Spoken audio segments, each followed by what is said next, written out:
Hello, my name is Jared Schiller. Welcome to our first in a series of videos designed to help in financial planning. Today's video will address major concepts related to general financial planning. Let me introduce my associate, Andrew O'Doherty. Thanks, Jared. Again, my name is Andrew O'Doherty. I entered financial services after retiring from a long and rewarding career in education.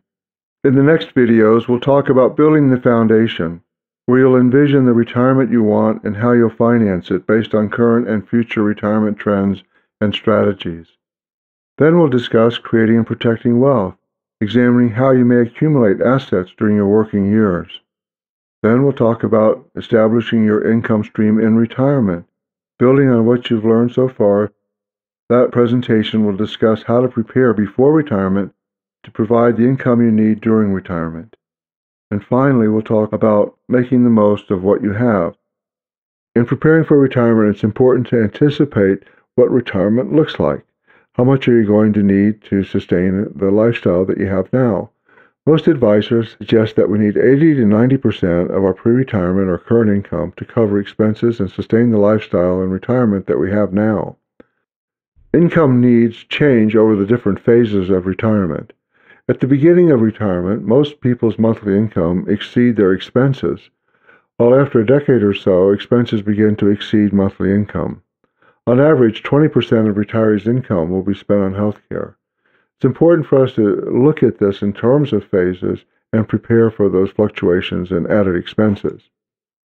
We hope to empower you through this presentation to know which questions to ask, which concepts to consider as you prepare for retirement.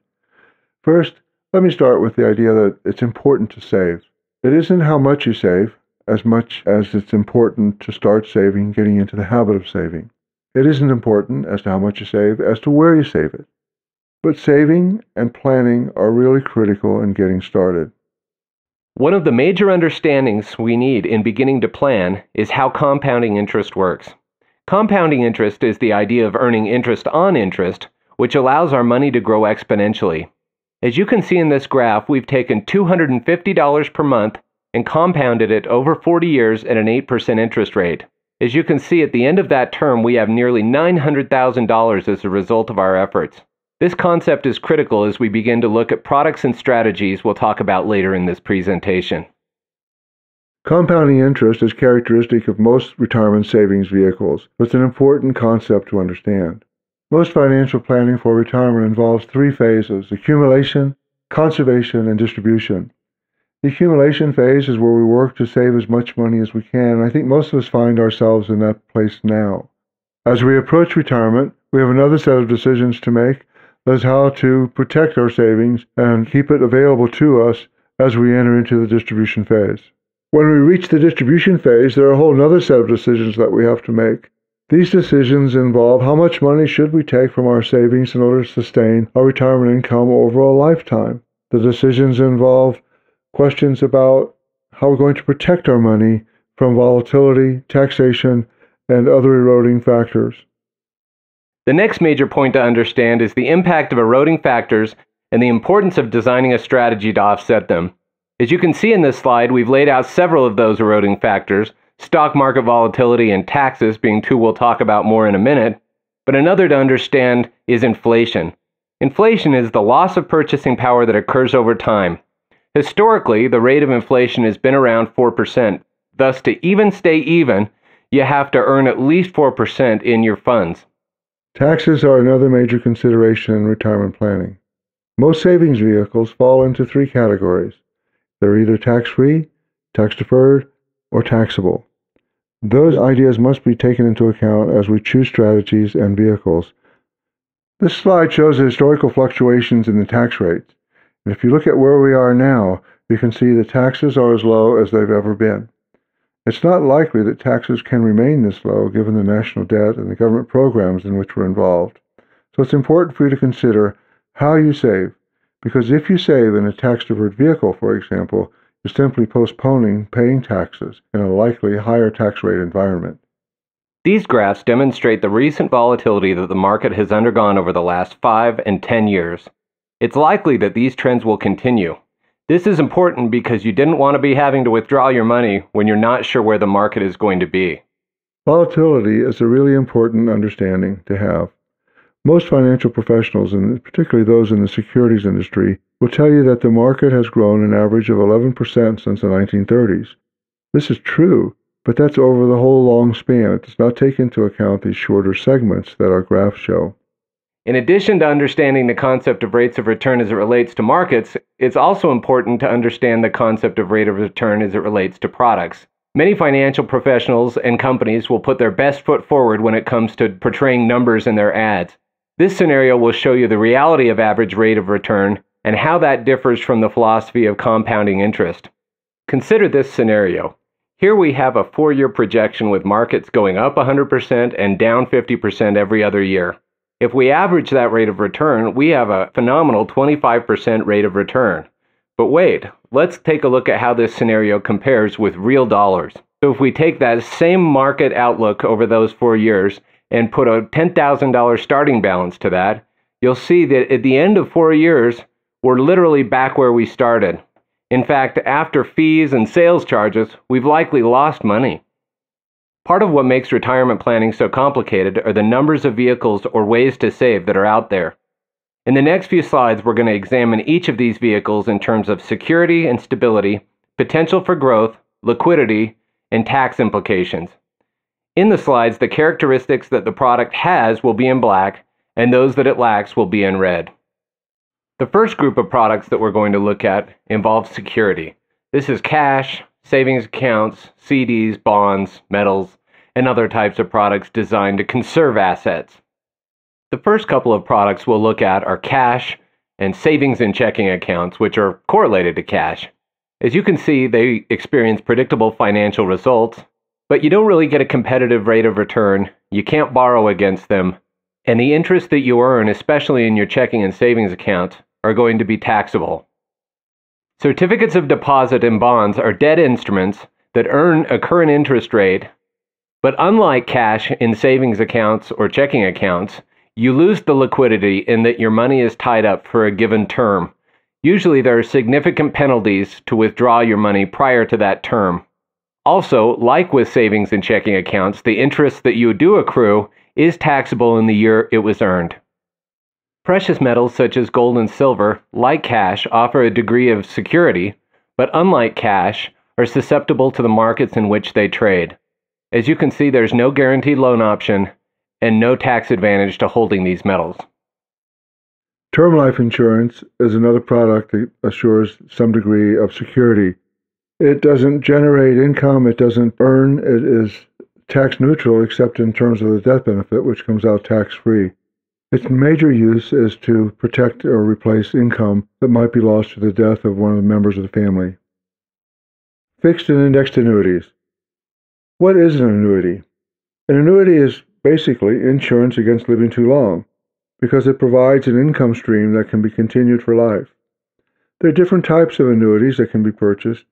Historically, the fixed annuity has been the backbone for providing a lifetime income. It offers a guaranteed interest rate, typically lower, but also guarantees income for your lifetime. The chief characteristic of the fixed annuity is safety. In the 60s, many weren't satisfied with the low interest rates that fixed annuities offered. Insurance companies then came to design variable annuities. These variable annuities were rooted in mutual funds and therefore participate in the market, as opposed to fixed annuities provides a potential for significant growth.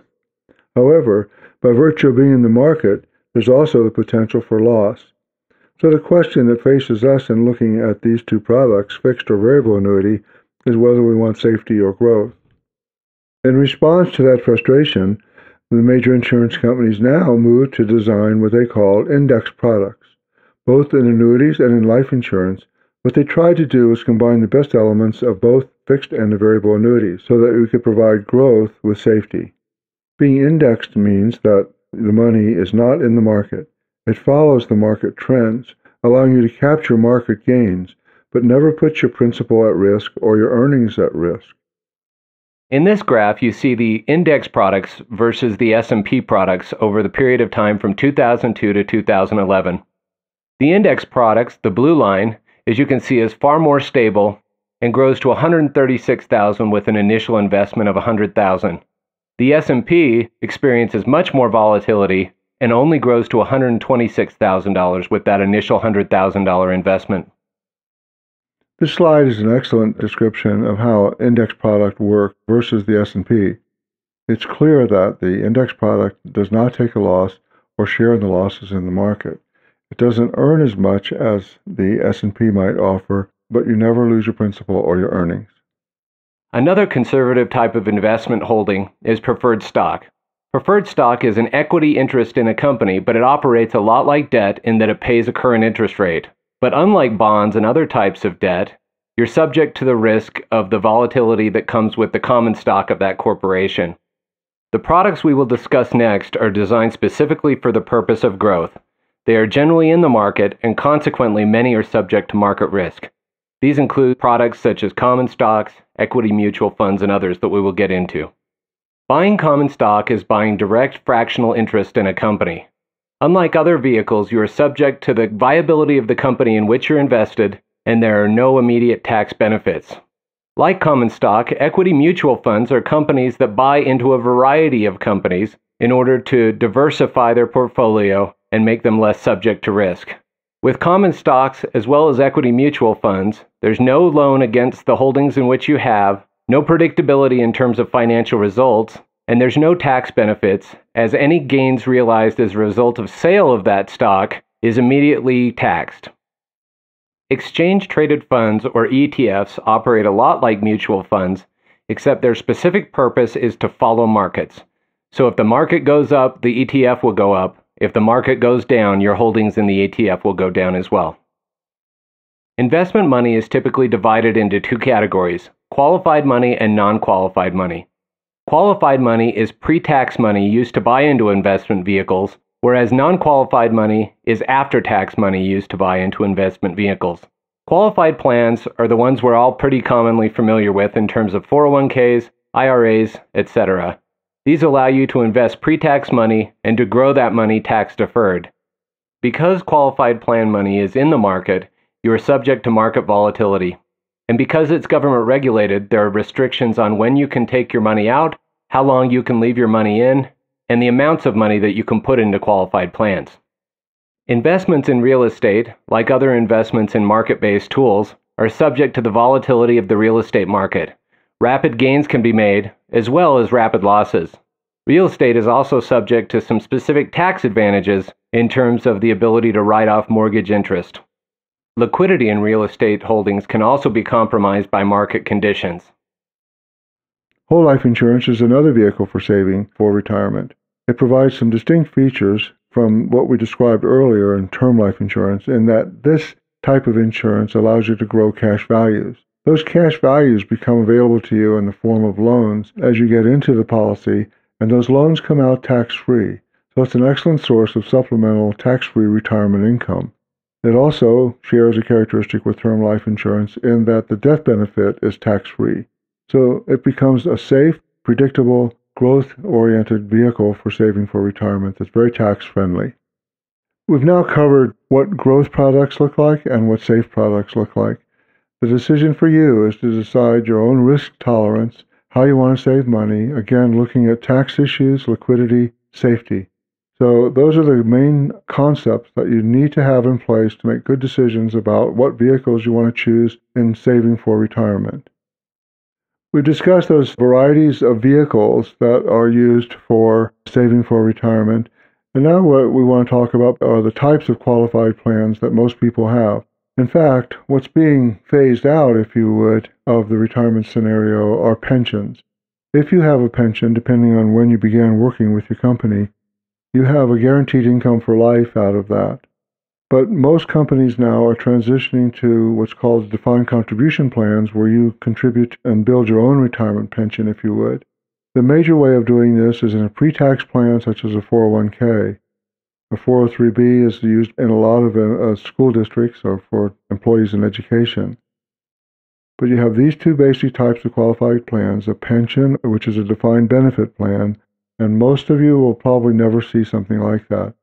What you are faced with having is a defined contribution plans where you're in charge of your savings and how much you're going to have saved toward retirement. Many employers offer a 401k plan, and they offer a match along with that. Your number one line of savings in this situation should be to be sure to capture the match, because the match is free money. There are limits to how much you can save in a 401k plan. The amount for this year is $17,000, and there's an opportunity for catch-up if you're over age 50. But again, like other qualified plans, there are these contribution restrictions. If you're in an IRA, the amount is $5,000 with a $1,000 catch-up if you're over 50. So you need to be aware of the plan limits on all these qualified plans. In July of this year, of 2012, the government has imposed some regulations on 401k providers. That is, now they have to disclose the amount of fees that are impacting your savings.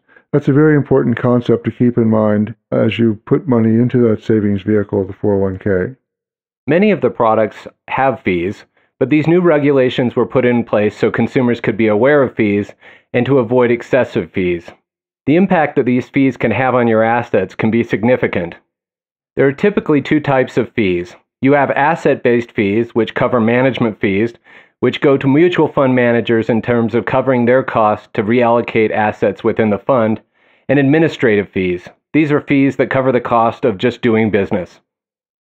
The following example will show the impact that fees can have on mutual fund growth. In our first example, we have a mutual fund that has no sales load and no fund fees. As you can see, with market growth averaging 8%, at the end of year 3, our initial $10,000 asset has grown to $12,594. In the next slide, we take the same 3-year outlook, but we've got a sales charge of $500 initially, and then 3 years of fees that are $207 in year 1, $215 in year 2, and $230 proportional with the growth of the assets. The impact has been significant, though. It has reduced our actual rate of return to only 4%, or $11,261. You're probably asking yourself, which product is right for me? Well, unfortunately, there's no easy answer to this question, as like a fingerprint, every financial situation is unique and demands its own unique solution and blend of products. What we can offer are the following elements that will keep you on the right track. The first is discipline. Save your money, reduce payments to others. Protect yourself against taxes, market fluctuations, inflation, and unnecessary interest rates.